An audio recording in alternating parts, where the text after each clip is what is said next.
요즘 다들 느끼시죠? 물가는 정말 무섭게 오르는데 내 월급만 빼고 다 오르는 것 같아요. 그쵸?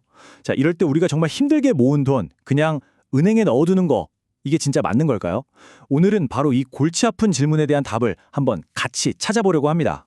자, 실제 우리 금융그룹 사례를 한번 보면서 바로 본론으로 들어가 볼게요. 한쪽에는 연 4% 이자를 주는 안정적인 예금이 있고요. 다른 한쪽에는 연 9% 배당을 주는 주식이 있습니다. 여러분이라면 어디에 돈을 넣으시겠어요? 이 질문이 바로 오늘 우리가 풀어야 할 숙제의 핵심입니다. 아까 그 연 4% 예금금리, 그래도 꽤 괜찮은데? 라고 생각하셨을 수도 있어요. 그런데 말이죠. 여기에 이 숫자를 딱 대입해보면 얘기가 완전히 달라집니다. 바로 올해 예상되는 물가 상승률 3%대. 이게 무슨 말이냐면요. 은행에 돈을 넣어둬도 실제로 내 돈의 가치는 거의 그대로거나 오히려 손해를 보고 있다는 뜻이 되는 거죠. 그래서 오늘 이런 순서로 한번 이야기해 볼까 합니다. 먼저 왜 우리가 믿었던 저축이 우리를 배신하게 됐는지, 그리고 우리가 처한 경제 현실은 어떤지 냉정하게 짚어보고요. 이걸 바탕으로 전문가들이 말하는 5가지 자산 방어법과 현명한 투자의 원칙까지 쭉 알아보겠습니다. 그리고 마지막엔 미래를 위한 여러분의 선택에 대해 이야기 나눠보죠. 네, 첫 번째 이야기 바로 저축의 배신입니다.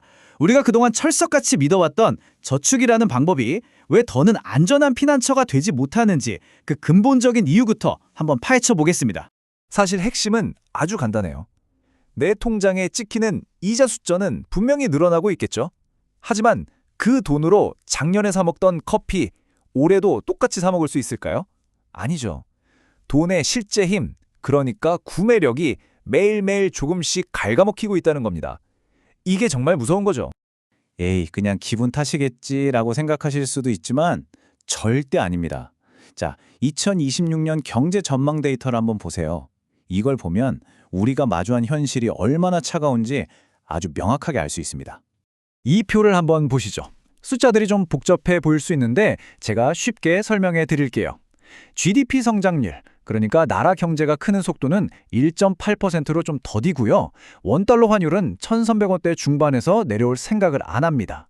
이게 무슨 뜻이냐면 경제는 힘이 없는데 우리 돈의 가치는 계속 약하다는 거예요.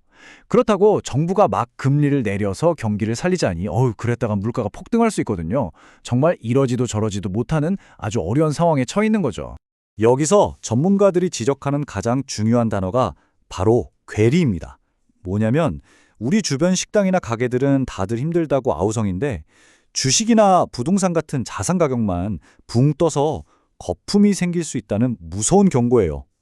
이런 시장에서는요, 정말 한순간의 판단착오로 내 자산이 위험해질 수 있습니다.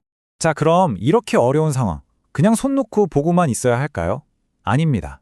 지금부터 전문가들이 추천하는 인플레이션 시대의 필수 생존 도구함을 한번 열어보겠습니다. 내 자산을 지켜낼 5가지 방어법, 지금 바로 공개합니다. 자, 여기 5가지 핵심 도구들이 있습니다. 가장 전통적인 안전 자산이죠. 금, 그리고 부동산, 또 가격이 올라도 끄떡없는 특정 주식들, 원자재, 그리고 마지막으로 인플레이션에 딱 붙어서 같이 움직이는 채권까지. 이 도구들을 우리가 어떻게 똑똑하게 쓸 수 있는지 하나씩 한번 살펴볼까요? 먼저 가장 확실한 실물 자산, 금과 부동산입니다. 금은 다들 아시다시피 돈의 가치가 떨어질 때 오히려 빛을 발하는 대표적인 안전자산이고요. 부동산은 물가가 오르면 임대료도 같이 올릴 수 있고 자산 가치 자체도 오르는 걸 기대할 수 있죠. 나는 돈이 없어서 부동산은 하시는 분들 리치라는 걸 통하면 소액으로도 얼마든지 부동산에 간접 투자할 수 있습니다. 다음은 시장에 좀 더 적극적으로 뛰어드는 방법입니다. 예를 들어서 원자재 가격이 올라도 그걸 제품 가격에 그대로 반영해서 팔 수 있는 힘 있는 회사들 있죠. 그런 필수 소비재나 에너지 기업 주식을 사는 겁니다. 아니면 아예 한 발 더 나아가서 인플레이션을 일으키는 주범인 석유나 농산물 같은 원자재에 직접 투자해서 가격 상승의 파도를 타는 전략도 생각해 볼 수 있습니다. 자, 마지막으로 가장 안전한 방패라고 할 수 있는 물가 연동 채권입니다. 이건 정부가 발행하는 아주 특별한 채권인데요. 물가가 오르면 이자만 주는 게 아니라 내가 투자한 원금 자체가 쑥 늘어납니다. 그러니까 내 돈의 구매력이 절대 떨어지지 않도록 아예 그렇게 설계된 가장 확실한 방어 수단 중 하나라고 할 수 있죠. 자, 좋습니다. 그럼 어떤 자산에 투자해야 할지 대충 감은 잡았는데 사실 이것만으로는 반쪽짜리입니다.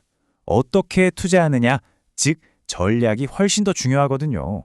여기서 정말 중요한 걸 하나 짚고 넘어가야 합니다. 투자는 언제나 위험이 따른다는 사실.